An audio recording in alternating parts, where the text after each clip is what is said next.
Why did I make this channel? You might ask yourself. Besides trying to help out other people, it's also therapeutic for me to explain how and why and the things that made my mental illnesses come to be, because mental illnesses can be environmental or they can be hereditary. So I wanted to make a channel about that in itself, and tips on how to get through hard times and struggles, when to see professional help, when to get a therapist, about medications. The list is empty, and to have a strong support system in order and in place is pretty important. It doesn't matter if it's one person or if it's 1,000 people. It's really important to have a support system, whether or not they're free of mental illnesses. Or for me, I find that people who have mental illnesses as well are a little bit better because they understand better. They can relate. So I'm going to tell you now, and it is personal, but I'd like to share with you why this channel is so important to me, why I keep making videos, and why I keep trying. I am almost 53 years old, and I believe I've had, I don't know if you'd want to call it a mental illness, but I've had issues since I was 6. Probably before that, and I just wasn't aware of it. But I know that I have ADHD and was tested for it when I was in 3rd grade, which probably made me about 8. But the pediatrician and my parents stripped me down to my underwear, and I was a girl. I was 8.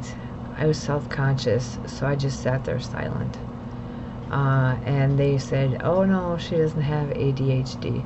And that's when ADHD was just coming to the forefront, and they were starting to learn more about it. I'm trying to hit the table because my dog's licking herself and it drives me bananas. I have triggers that drive me crazy. I wouldn't call them triggers, but just hang on a second. Sasha, knock it off! And usually I just tell her to stop, and she does.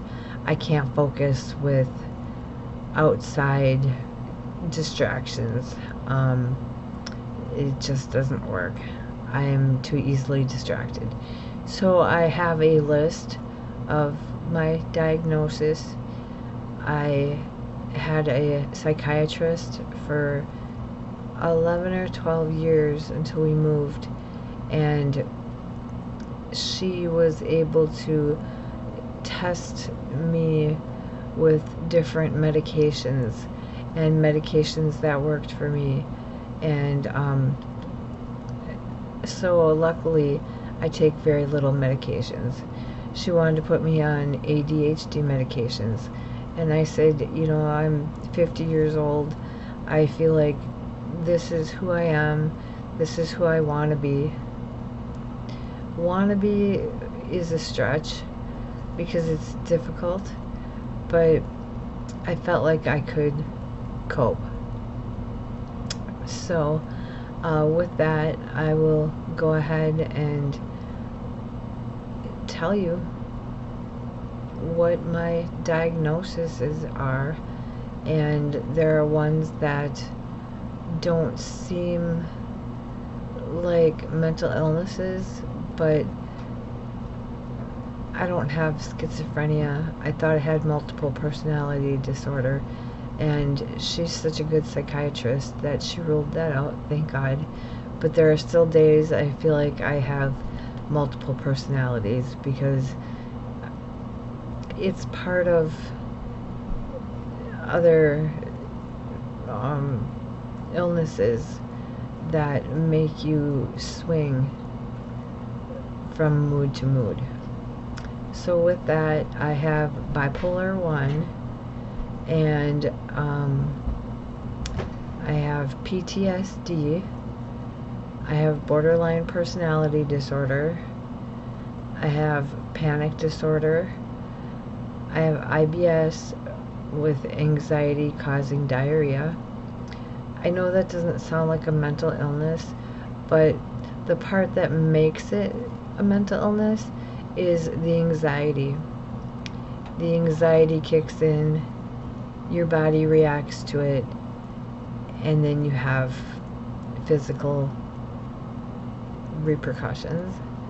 So that's where the medication comes in to calm you down and calm that anxiety down, so you don't have the reaction to your body doesn't have the reaction. I have ADHD and ADD. I have panic and anxiety with agoraphobia, and I have agoraphobia. They sound one and the same. I don't know why that's flickering. But agoraphobia is where,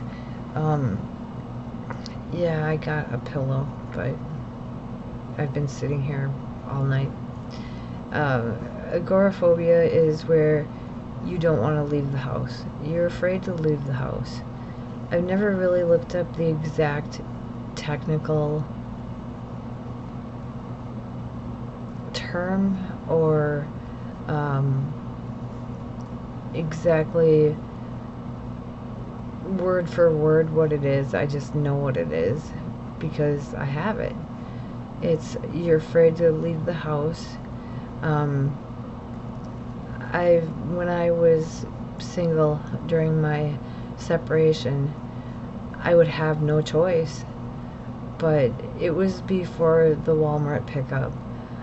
They were getting ready to do it. They kept saying they were going to do it, and they never did.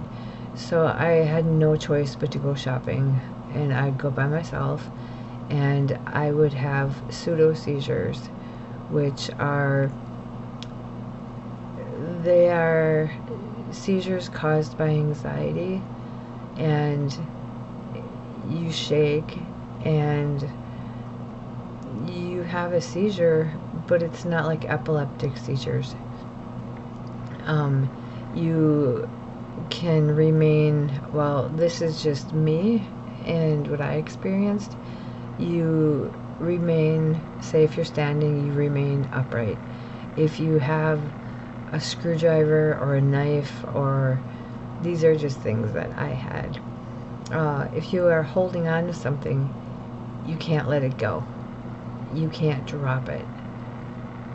And it started to the point, the only time I remember my first one that I had was I was carrying a bin or a tote down 3 stairs, and there wasn't anything important in it, and I just stopped and started shaking, and you get exhausted from it because it just affects you. And I had to go see doctors for that, and then that's when most of my physical things started, where okay, I had one seizure that was in 1 week. I'd like to know why that's flickering back there. I don't know if it's flickering just on my screen or if it's actually really flickering. It doesn't matter really, does it? But so that I remember that was the first one I had, and then I'd go a week or so with no problems, and then all of a sudden they started getting worse, where, okay, I would have 2 in a week, and they slowly progressed. My family would see me have them. They got used to it to where they would just ignore it, or they would never ask me what was wrong. They never asked me why I was having those. Nobody ever really gave a shit why. I just kind of dealt with it on my own. And then I talked to my psychiatrist about it, and she explained to me what it was. And she put me on a mood stabilizer / anti seizure medication, because it came to the point when I got to where I would be sleeping and I would wake up and arch my back and grab my my bed rails and seize. And I ended up having 3 or 4 seizures a day, and it was traumatic. These were exhausting to where I needed help, and I needed to find out why this was going on. And there really is none. There's no reason why they happen. I think it's probably anxiety and panic, but it would happen. They would happen at random times. There was no panic or no anything like that. So I deal with that, and now that I'm on the medication, I don't have them anymore. I think in the past 8 years I've had 2 or 3, so I think that's pretty good. She got me on the right medication. I found the right doctor. So I have those mental issues. Let me make sure. And then I have the panic and anxiety disorder. I know I mentioned the panic disorder, but I have the anxiety and panic disorder, and I just take lithium, and that's a mood stabilizer that helps cover a lot of those issues. I take oxcarbazepine, which is also a mood stabilizer.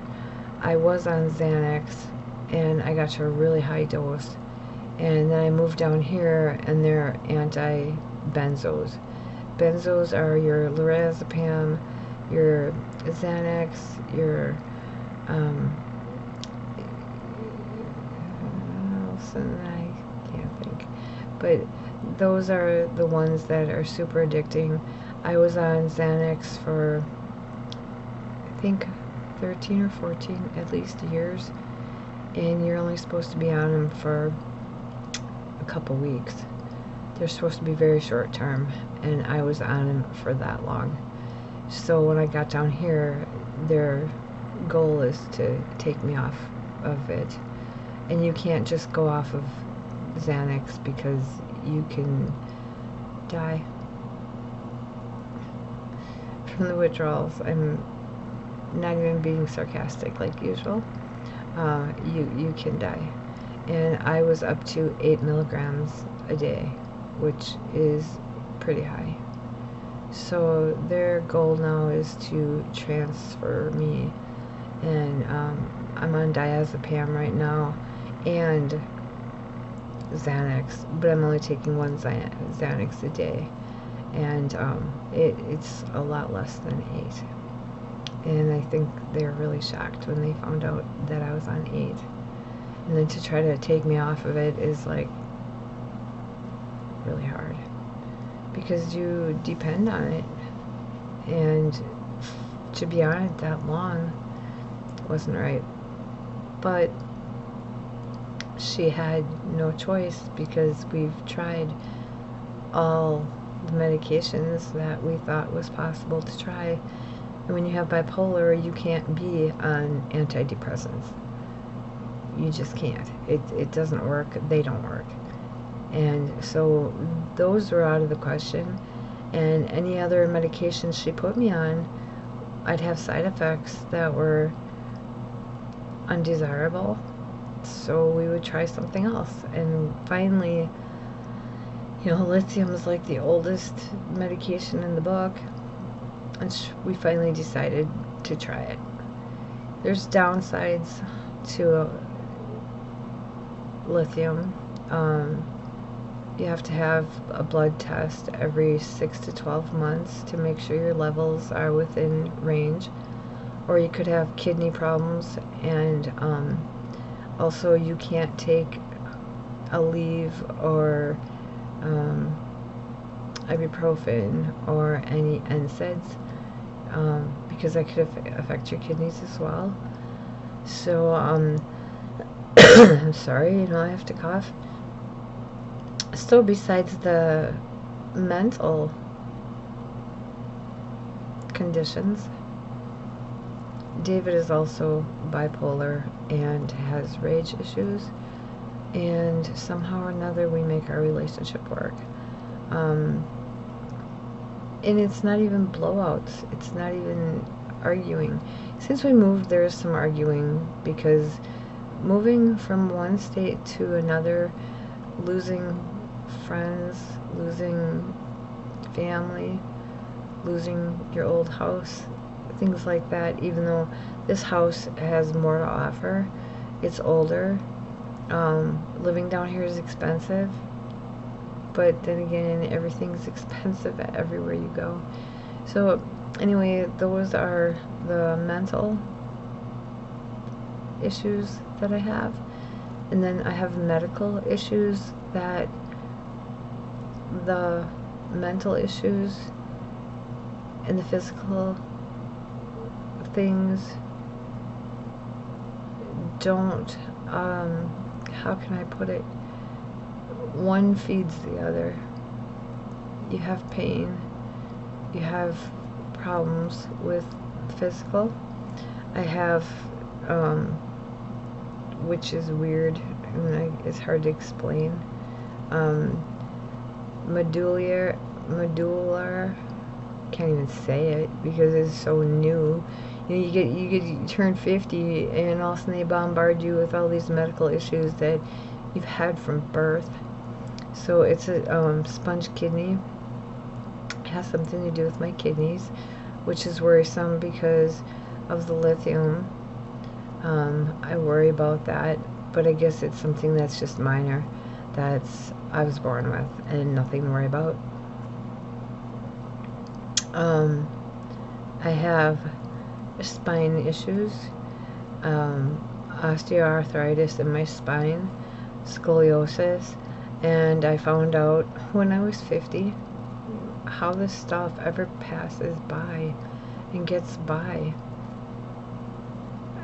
Before this is mind-boggling, but I was seeing chiropractor since I was 19, on and off. I would see him, and then I'd feel better, so then I would stop going. But it was from when I was 19 I started going, if not before that. And all I was ever told was, well, your one leg is shorter than the other. Well, I'm still upright, I'm still walking, I can still run. So what? It's just odd.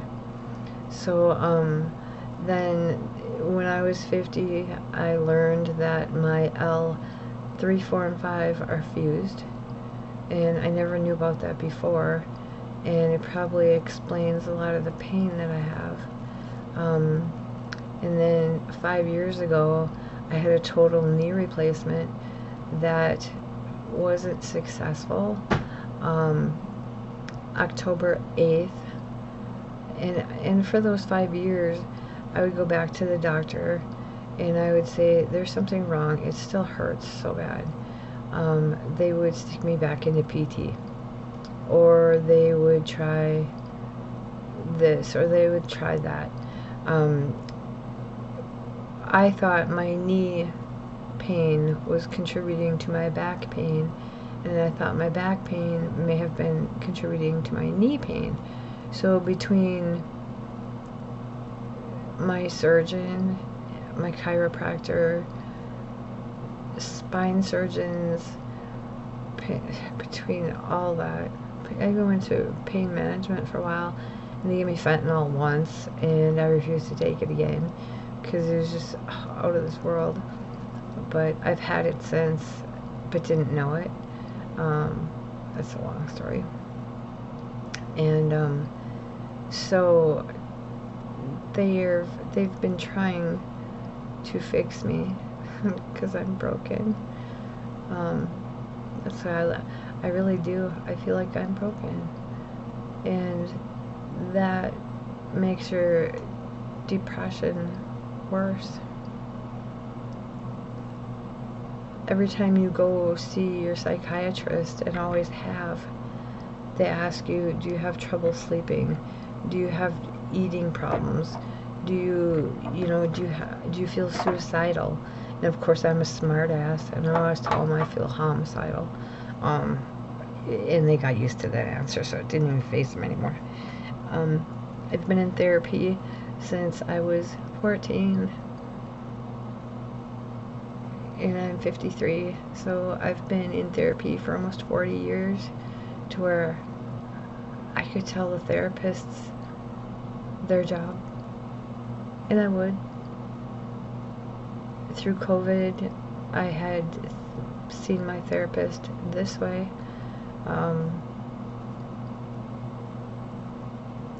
A telemental, I called it. It's a telemed. But, I've seen so many therapists. I've seen so many psychiatrists. I've been on so many medications that I've tried suicide. I've attempted it. I've thought about it. I actually have what's called passive suicidal ideation, which means you think about suicide. And ideation, David just asked me today what that meant, because he watched one of my videos, and I said it's where you think about suicide on a regular basis, but you don't try it.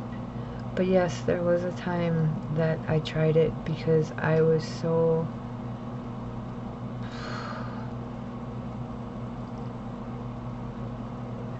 to this day, I feel like life isn't worth living.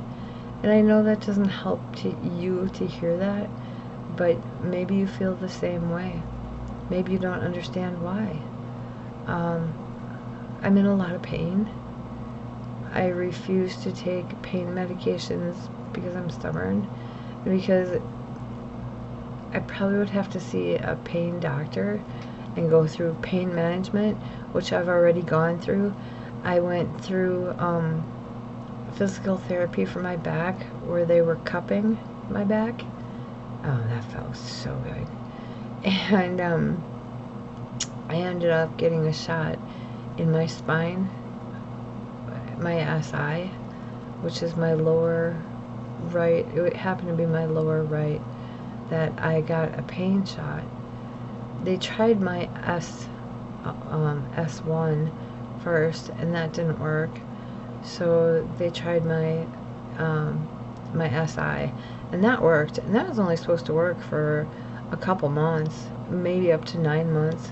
And I had that maybe 2 or 3 years ago, and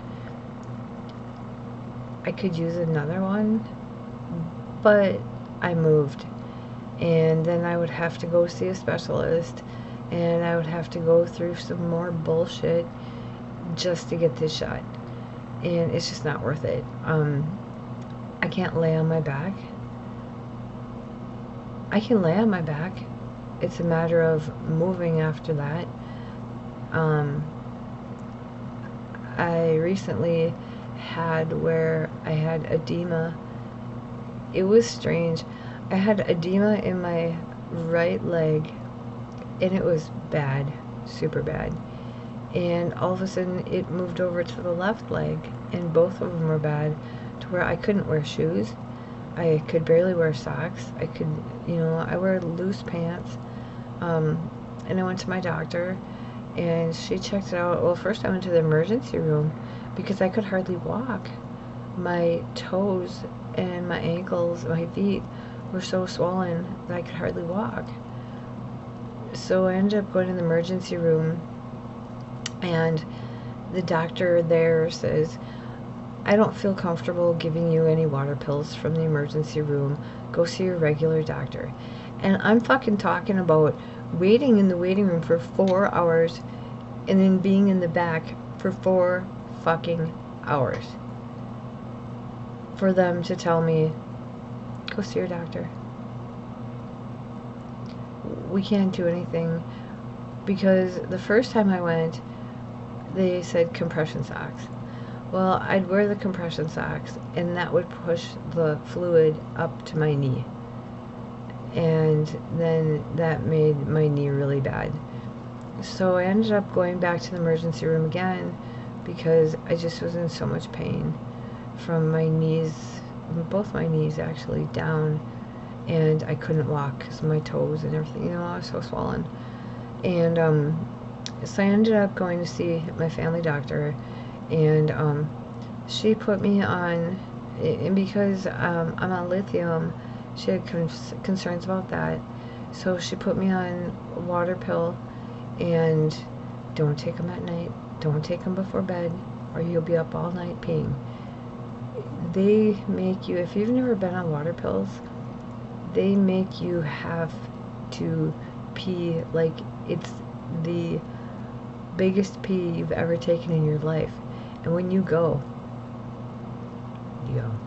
So anyway, I know this is personal though, so I really don't care what you know. You don't know me from jack shit. He lives, a couple blocks up. This has been going on for a few weeks, and my legs are finally almost back to normal. In the meantime, she took every single blood test possible, except pregnancy and STDs. I joked about that with her. Don't forget to take the STDs, because I have a really good relationship with my doctor. And so I hadn't heard from them, and yes, my body always hurts. I haven't heard from them about my test results, so I checked online, because they have a portal like most places, and there were no test results back. So I waited till the next day, and I checked, and whenever something is a pointer too high or over the norm, they mark it as high. So there were 2 that were marked high, no big deal, nothing major, and she was concerned about something, so she ran an extra 2 tests, and they came back fine. So it's a mystery. I mean, I know people who are 250, 300, 400, 500, you know what I'm saying. People who are extra weighted. I don't want to be mean. I'm not a mean person. But people who are overweight get edema. I weigh 120 pounds at 5'4". So I got all of my test results back. I got the edema down from my legs. They're better. I haven't tried on shoes, because the last time I did, my feet hurt so bad, and they still hurt, but most of the edema's gone. So I talked to her today, the nurse, and I said, yeah, I checked my test results. Why did it take so long to get them back? Even though, usually they're back pretty fast. But I guess she wanted to take those 2 extra ones. And she said, I don't know. She said, all the test results came back perfect. You're perfect. And I said, well, it's about time somebody realizes that. No, for real. I told you. So, and I ride the wave with a sense of humor, because I have to. I've been through so much trauma. I don't want to make this video 2 or 3 hours long. I will make a video disclosing my traumas, maybe after this. I'm not sure. I'll have to think about it a minute. But I talked to her today, and I said I looked on the portal, and all my test results were fine. what did she, does she want me to keep taking these water pills and this potassium? She has me on potassium because of the lithium, because that can affect your kidneys. And if you don't control your lithium, you could have kidney failure. So make sure, if you are on lithium, that your doctor, whatever doctor you see, whatever nurse you see, whoever you see, let them know you cannot have NSAIDs. You cannot have, ibuprofen. There's certain things you cannot have. And they don't know about it. That's the scary part. So, this video is to benefit you, I hope, in some way. If you have one of those conditions or all of them, it's fine. Take care of yourself. I eat better because I'm old. And I always said I don't want to live past 60. I'm going to be 53, so, I got a couple years left in me, maybe. But I've had kidney stones. I've had endometriosis. I've had C-sections. I've had, the list goes on. And I still have my tonsils, which is weird, but I'm proud of it. And, I've had a hysterectomy, partial hysterectomy. I've had so many surgeries that it's not even funny. I've scratched my cornea in my eye twice in my sleep. Talk about hurt. I've had sinus surgery. Talk about hurt. I'm not making this video for sympathy reasons. I'm doing it to let you know that if you've had a lot of trauma, if you have medical issues, if you, for whatever reason, you can get out of this, whatever information you can get out of this, I'm glad. Because I want you to know that if you have schizophrenia, if you have diabetes, if you have cancer, whatever the case, if you have any of those, you're not the only one who's suffered. You're not the only one who's ever, had things happen to them that are not pleasant, that are painful. I just kind of want to share the medical side of what I have, and let you know that you can reach out to me and ask me how I dealt with it. I don't drink. I rarely smoke marijuana because it's legal down here. And you think, oh yay, if it's not legal by you, oh yay, that would be great. It really isn't. It's one of those things that when something's illegal, oh, it's so fun, it's so great to do. But once it's legal, nah, it's fucking boring. But I'm not a boring person. I am a very outgoing, big sense of humor, fuck off. I call myself a fuck off because David will come to me with a serious situation and I will help him. I'll say, maybe you should do this, maybe you should do that. Oh, well, why don't you just do that? And I'll crack a joke because I am one who, I don't like being serious. I have a hard time being serious. I find it boring. I am a very,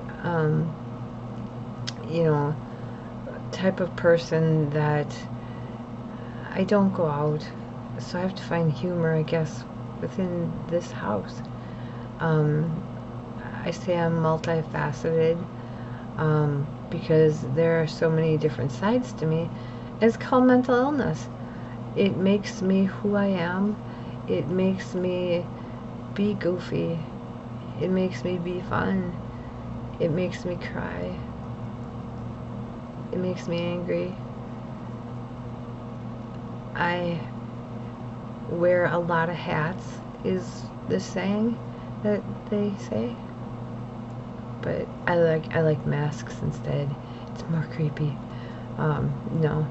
So, if you have any questions, if you have any concerns, if you can relate, if you, anything, comment. Tell me about it. If you have something you want to share. I was molested. I watched somebody molest somebody else. And it was a child who was molested. That's traumatic. And there's nothing I could do because I was young. And then the PTSD, that comes from a few other sources, which I will discuss maybe in a little while. So for now, let me know if there's anything, I can lend you an ear. Can't lend you $20. I'm on fixed income. When you're on disability, you don't get jack shit. You're lucky you can afford, I go shopping, we get paid the 1st and the 3rd. I shop, go grocery shopping. By the 3rd week, we're looking for food. Not like, we don't go house to house or anything, but you're getting more creative. So I would like to get to know some of you. I would like you to reach out to me and share your experiences with me. I would really like that, because there are times I feel alone. There are times I feel lonely. I think it's 7, 8 o'clock in the morning, and here I am looking for somebody, who can not really talk to me. Oh, by the way, there's I don't know if it's called a suicide line or a mental illness prevention line, something like that. Anyway, that's 988. And then there's the other one, which I've personally used, and you text it, and it's 741-741. I try to mention those in my videos because you can text them at any time, and there are people there to talk to. And I don't talk to them because the joke is, the last time I talked to them, they told me to take Tylenol. That's just the joke that I use, because they try to suggest I go to group therapy. No, I do not do group therapy. I hear squeaking. I don't know what it is. It sounds like a mouse, but it could be our puppy. She's a whole 2 pounds. And right above me is where the vent is. Our house is really old, and it's where the vents go through the roof and through the floor. And, that's how the heat goes through. But, again, those numbers are 988 and 741-741. They are more serious than me. I don't like talking to strangers unless it's in person. I can't keep up with texting very good. I can if it's the speech to text or text to speech, whatever you call it. Then there's typos, and then they think that you're a male, or that you're going to commit suicide, or they kind of, in my experience, just wasn't fantastic. I have a therapist, and I think I see him tomorrow, but I don't know, I guess just comment on how this video affected you, how it made you feel, how you can relate, how you would like me to make other videos. anything.